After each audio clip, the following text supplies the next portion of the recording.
नमस्कार दोस्तों। आज का ये वीडियो बहुत ही ज़्यादा इंपॉर्टेंट और बहुत ही ज़्यादा ज़रूरी होने वाला है ऐसे लोगों की बुद्धि के लिए जो लोग रावण जैसे इंसान को अच्छा बोलते हैं। वो लोग ये कहते हैं कि रावण बहुत अच्छा था, लोग उसे राक्षस कह के बिल्कुल गलत करते हैं। क्या सिर्फ बुद्धिमान और इंटेलिजेंट होने की वजह से कोई भी अच्छा इंसान बन जाता है? आज इस टॉपिक को हम अच्छे से समझने की कोशिश करेंगे।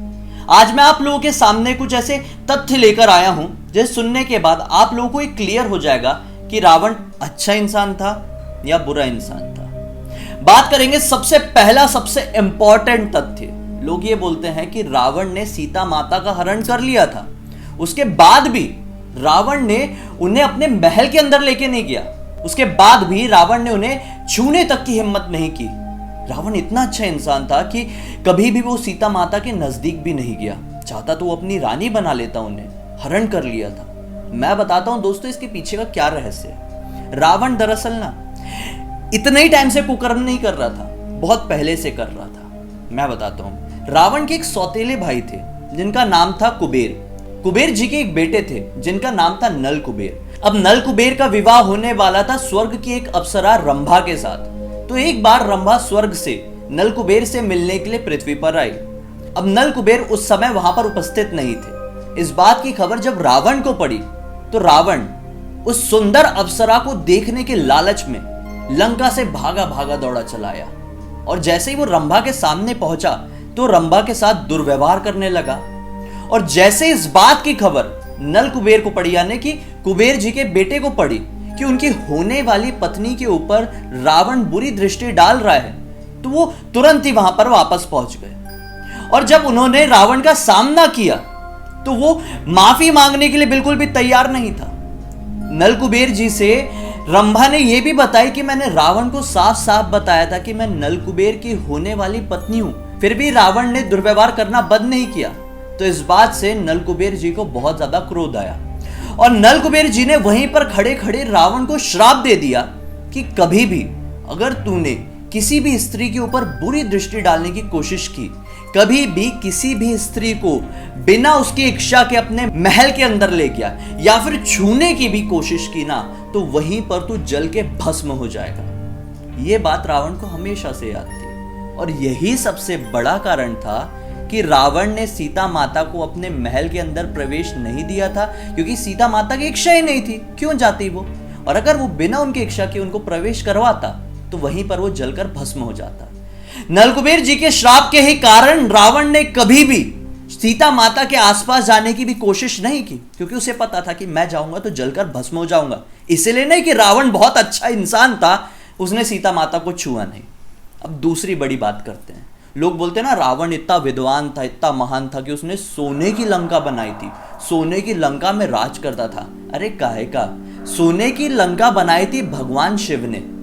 भगवान शिव ने सोने की लंका बनाकर देवताओं को और गंधर्वों को और यक्षों को रहने के लिए दे दिया था। वहां पे काफी समय तक गंधर्व, देवता, यक्ष ये सब मिलकर राज करते थे। लेकिन 3 दैत्य थे, माली, सुमाली और माल्यवान। ये तीनों दैत्य थे। फिर क्या हुआ, इन लोगों की दृष्टि पड़ गई लंका नगरी पर। इन लोगों ने सोचे कि देवता और यक्षों से युद्ध करेंगे और अगर हम युद्ध में जीत गए तो लंका नगरी हमें मिल जाएगी। और ये तीनों दैत्य देवता और यक्षों से युद्ध करने के लिए वहां पर पहुंच गए। घमासान युद्ध हुआ और उस युद्ध में ये तीनों दैत्य जीत गए। तीनों दैत्यों ने लंका नगरी को जीतने के बाद अपने ही परिवार के कुबेर को यहाँ का राजा बना दिया। कुबेर जी कैसे इनके परिवार के हुए मैं आप लोगों को बताता हूं। दरअसल जो सुमाली था, सुमाली की बेटी का विवाह हुआ था रावण के पिता के साथ, यानी कि विशर्वा ऋषि के साथ। विशर्वा ऋषि की 2 पत्नियां थी, एक तो थी इलविला और एक तो थी कैकसी। और जो कैकसी थी ना वही सुमाली की बेटी थी। कैकसी से ही जन्म हुआ रावण का, कुंभकर्ण का और विभीषण का। और जो इलविला थी उनसे जन्म हुआ कुबेर का। इस हिसाब से कुबेर और रावण एक दूसरे के सौतेले भाई थे। तभी जब लंका नगरी सुमाली, माली और माल्यवान को मिली तो उन्होंने सोचा कि लंका नगरी में राज करने के लिए सबसे बेहतर ऑप्शन है कुबेर, क्योंकि रावण बचपन से ही राक्षस प्रवृत्ति का था, क्योंकि ये राक्षसी का बेटा था। भले से ही रावण के पिता बहुत बड़े ब्राह्मण थे, विशर्वा ऋषि, लेकिन उसकी जो माता थी कैकसी वो एक राक्षसी थी, इसीलिए वो विद्वान तो था लेकिन साथ साथ उसमें सारे राक्षसों वाले गुण थे।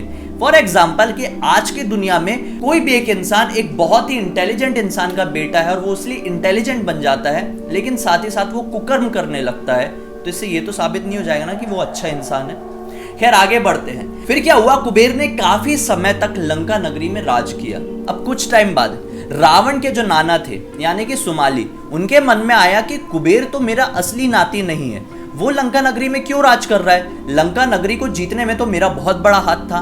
तो उन्होंने रावण को भड़काना शुरू कर दिया कि असली हक तो तेरा है लंका में, कुबेर क्यों राज कर रहा है, वो तेरा सौतेला भाई है। अब क्या किया, रावण ने पहले से ही ऑलरेडी बहुत सारी जगह युद्ध लड़के अलग अलग राज्य अपने स्थापित कर दिए थे, उसने लंका में भी आक्रमण कर दिया। अब जैसे ही ये चीज रावण के पिताजी ने देखे कि दोनों भाइयों के बीच में युद्ध होने वाला है, तो उन्होंने युद्ध रोकने की बहुत कोशिश की और उन्होंने कुबेर जी के पास आकर कहा कि आप कैलाश पर्वत के पास किसी नगरी में अपना स्थान बना लीजिए और ये जगह रावण को दे दीजिए, नहीं तो बहुत बड़ा युद्ध हो जाएगा। अब थोड़ा बहुत युद्ध हुआ भी होगा तो इतनी जानकारी सबको नहीं है, लेकिन अपने पिताजी की बात मानकर कुबेर जी ने लंका नगरी छोड़ दी और वहां से जाकर वो कैलाश पर्वत के आसपास कहीं अपनी नगरी बसा ली। अब क्लियर हुआ कि रावण इतना भी महान नहीं था कि उसने सोने की लंका बनाई थी या फिर उसका लीगल राज था सोने की लंका पर। एक्चुअली उसने युद्ध करके वहां पर हड़पने की कोशिश किया था। आगे बढ़ते हैं। अब तीसरा फैक्ट लोग ये बोलते हैं कि रावण इतना महान था कि उसके पास पुष्पक विमान जैसी चीज थी, एक ऐसा विमान जो कि वो टाइम का एरोप्लेन था, हवा में उड़ता था बिना किसी ईंधन के। मैं आप लोगों को बताता हूं ऐसा कुछ नहीं है। रावण के पास खुद का पुष्पक विमान नहीं था।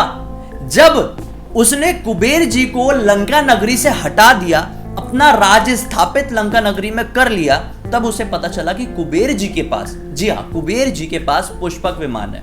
और जब उसे पुष्पक विमान की खासियत पता चली तो उसने सोचा कि क्यों ना इसे भी हड़प लिया जाए। फिर वो गया कुबेर जी के पास, युद्ध करने की कोशिश किया और जोर जबरदस्ती से कुबेर जी का जो पुष्पक विमान था वो छीन कर खुद हड़प लिया और खुद रख लिया।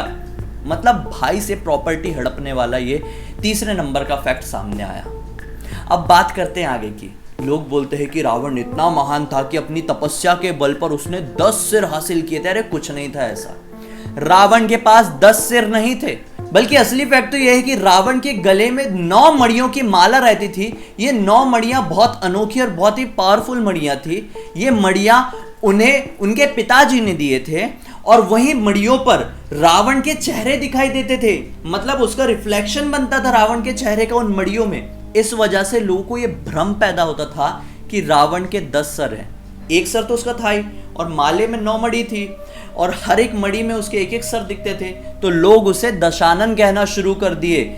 इस हिसाब से रावण के 10 सर थे, इसीलिए नहीं कि उसने भगवान ब्रह्मा या भगवान शिव की बहुत घोर तपस्या की और भगवान ने उसे वरदान में उसके 10 सर दे दिए, ऐसा कुछ नहीं था। हाँ, एक तपस्या में ऐसा हुआ था कि भगवान उसे प्रसन्न नहीं हो रहे थे, तो वो प्रसन्न करने के लिए अपने गर्दन काटता चला गया, तो भगवान ने सामने आकर उसे जीवन दान दे दिए थे, उसकी गर्दन उसे वापस लौटा दिए थे। ये हो रहा था, वो गर्दन काट रहा था, भगवान को बुरा लग रहा था, उसकी गर्दन वापस जुड़ जा रही थी, फिर काटता था, फिर जुड़ जाती थी, इसलिए जुड़ रही थी। ऐसा नहीं कि उसके 10 सर थे, वो काटते जा रहा था और उसके सर खत्म नहीं हो रहे थे। ये कोई रियल फैक्ट नहीं था। आगे बढ़ते हैं। रावण को एक एंगल से ये भी बहुत अच्छे से पता था कि एक एंगल से सीता माता उसकी बेटी लगती हैं, उसके बाद भी उसने सीता माता का हरण किया था, अपनी बेटी जैसी स्त्री का हरण किया था जो कि भगवान राम की पत्नी थी। अब बताइए, ऐसा इंसान आज के टाइम में हो तो आप उसे अच्छा बोलेंगे? रावण को भी बहुत अच्छे से पता था कि एक एंगल से सीता माता उसकी बेटी है, लेकिन फिर भी वो सीता माता के स्वयंवर में गया था। ये कैसे अच्छा इंसान हुआ, मुझे समझ में नहीं आया ये लॉजिक। सीता माता के स्वयंवर में गया, लोग इसे बहुत महान बोलते हैं ना, तो वहां पर एक शिव जी का धनुष था, वो धनुष को उठाकर तोड़ना था। रावण भी वहां पर पहुंचा। जैसे बड़े बड़े राजाओं ने कोशिश किए, रावण ने भी बहुत अच्छे से कोशिश किया, लेकिन धनुष को टस से मस नहीं कर पाया। भगवान राम आए और एक ही पल में बड़ी आसानी से धनुष को उठाकर तोड़ दिए। अब ये बात रावण को देखी नहीं गई, रावण की ईगो में आ गई कि मैं कैसे नहीं उठा पाया ये चीज। अब क्रोध में वहां से निकल गया और उसी समय ठान लिया कि जब भी मुझे मौका मिलेगा मैं जरूर दुनिया को दिखाऊंगा कि मैं राम जी से ज्यादा बलशाली हूं, मैं कुछ भी कर सकता हूं। और इसी बात के अहम में, इसी बात के घमंड में उसने सीता माता का हरण किया। हां, एक कारण यह भी था कि लक्ष्मण जी ने शूर्पणखा यानी कि रावण की बहन की नाक काट दी थी, तो उसे ना एक वो मिल गया, एक और प्लस पॉइंट मिल गया, एक और मकसद मिल गया सीता माता को परेशान करने का, सीता माता को रुलाने का। रावण का मतलब ही होता है रुलाने वाला। अगर आप रावण के एक्चुअल मतलब को समझेंगे ना, तो उसका मतलब होगा किसी को भी रुलाने वाला, उसका मतलब होता है रावण। नाम से ही समझ में आता है कि कितना अच्छा इंसान होगा। अब हम आज के टाइम से, चलो आप सोचते हैं ना कि वो उस समय का था, त्रेता युग का था, तो अच्छा ही होगा, विद्वान था। आज के इसमें हम फैक्ट में रहकर कंपैरिजन करते हैं। फॉर एग्जाम्पल, अगर आपके घर में आपका एक बेटा है, वो बेटा बहुत ज्यादा इंटेलिजेंट है, जरूरत से ज्यादा इंटेलिजेंट है, हमेशा बहुत अच्छे अच्छे नंबर लाया और बहुत अच्छी नौकरी उसे मिल गई है, ऐसी नौकरी की आज तक किसी को भी नहीं मिली थी, ठीक है। अब वही आपका बेटा आपके दूसरे बेटे के साथ प्रॉपर्टी के लिए लड़ाई करता है, उसके साथ मारपीट करता है, जोर जबरदस्ती करके आपके दूसरे बेटे का घर छीन लेते हैं। आपका ये इंटेलिजेंट वाला बेटे की बात कर रहा हूं, घर छीन लेता है, उसकी गाड़ियां छीन लेता है और वहां पर आराम से रहने लगता है, और आपके दूसरे बेटे को रहने के लिए कहीं पे भी छोड़ देता है। उसके बाद वही आपका बेटा बहुत सारे सीनियर सिटीजन्स को मारता है, उनकी इज्जत नहीं करता है और इन्हें परेशान करता है, उनकी हत्या करता है, बस ऐसे ही मजे के लिए। वही आपका बेटा किसी पराई स्त्री यानी किसी दूसरे इंसान की पत्नी का हरण करके अपने घर में ले आता है और उन्हें बहुत परेशानी देता है, कष्ट देता है, उनके पूरे परिवार को कष्ट देता है, तब भी क्या आप अपने उस बेटे को अभी भी अच्छा बोलेंगे? वो आपका बेटा मर्डरर है, किडनैपर है, प्रॉपर्टीज के लिए अपने पूरे परिवार से लड़ गया, अपने पूरे परिवार को वो घमंड के लिए मरवाने के लिए तैयार हो जाता है, तब भी क्या आप अपने उस बेटे को बहुत अच्छा बोलेंगे? मुझे नहीं लगता। तो आप कैसे रावण को बहुत अच्छा कह सकते हैं? नेक्स्ट वीडियो में मैं आप सभी लोगों को यह भी बताऊंगा कि किस तरह से रावण की बेटी सीता माता हो गई, कैसे ये बात उसे पता थी और ये क्या पीछे की पूरी कथा है, पीछे की पूरी कहानी है। आप लोगों को सब कुछ क्लियर होगा। जानना चाहते हैं तो कमेंट सेक्शन में जरूर बताइए। उम्मीद करता हूं कि आपको मेरा वीडियो आज का अच्छा लगा होगा। आप लोगों की आंखों से बहुत बड़े पर्दे फाश हुए होंगे। जो लोग आपको बताने की कोशिश करते हैं ना कि रावण अच्छा था, ये था, वो था, अच्छा होता ना तो उसे कोई राक्षस का दर्जा नहीं दिया जाता त्रेता युग में। ये कलयुग है। कलयुग में राक्षस, दैत्य, दानव, राक्षस कली, यही सब लोगों को अच्छे लगेंगे, पॉजिटिव नहीं। मैंने तो एक भी सुना था, एक ये भी सुना था कि जो भगवान कल्कि है ना वो नेगेटिव होंगे। अरे हद है यार, शर्म करो, शर्म करो। घोर कलयुग कहते हैं इसे। खैर, दिल पे मत लगाइए। अगर आप लोगों ने ऐसा कुछ सोचा ही नहीं थे तो ये वीडियो आप लोगों के लिए था ही नहीं। लेकिन फिर भी आपकी इन्फॉर्मेशन बड़ी है। इस वीडियो को ज़्यादा से ज़्यादा शेयर कर दीजिए, खासकर ऐसे लोगों के साथ जो ऐसी सोच रखते हैं, और सबके साथ, दूसरे लोगों के साथ, ताकि सब लोगों को पता चले आगे चल के कुछ ऐसी चीज़ें उनके दिमाग में ना आए, किसी नेगेटिव इंसान को पॉजिटिव ना समझे। उम्मीद करता हूं अब तक देखे होंगे तो लाइक जरूर कर दिए होंगे। चैनल को सब्सक्राइब करके बेल आइकन दबा के ऑल के ऑप्शन में क्लिक करना। अगर मुझे पहली बार देख रहे हैं तो इंस्टा के लिंक इस वीडियो के डिस्क्रिप्शन बॉक्स में क्लिक करके डायरेक्टली वहां पर पहुंच जाना। चलिए हम कल फिर से मिलते हैं एक और कमाल की जानकारी के साथ। वो जानकारी चाहिए कि नहीं, कमेंट सेक्शन में बताना। तब तक के लिए बहुत बहुत धन्यवाद। आपका दिन शुभ हो।